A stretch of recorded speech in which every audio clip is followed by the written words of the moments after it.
शेवटी तो अशा वेळेत अडकला की जिथं देवाला पण शक्य झालं नाही. मग कळलं का ते काय कशामुळे झालं तो प्रसार तो? हा, कशामुळे झाला होता? त्यांना बाहेर बसा झाला होता. बाहेर बसा झाला होता, त्यांनी पण 3दा बघितला. तिसऱ्या टप्प्यात पाटील गेले. म्हणजे लॉकडाऊन मध्ये पहिला जेव्हा झाला स्टार्टिंगला, तेव्हा मला कळून नाही आलं, पण त्यांचा जोरात ऍक्सिडेंट झाला. त्यांचं हे पूर्ण फाटलं होतं. अक्षरशः स्टेपलरच्या पिना मारल्या होत्या. दुसऱ्यांदा 2020ला बघा वादळ वारं आलं, बऱ्याच ठिकाणी झाडं विडे पडली होती.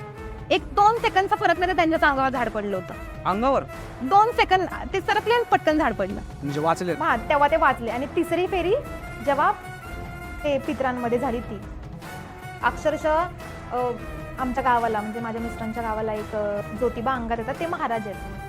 पाटील पण त्यांना खूप मानायचे. मी त्यांनाही विचारलं तर ते मला म्हणले की असं नाही की त्याला वाचवलं नाही, त्याला वाचवलं पण होतं, पण शेवटी तो अशा वेळेत अडकला की जिथं देवाला पण शक्य झालं नाही.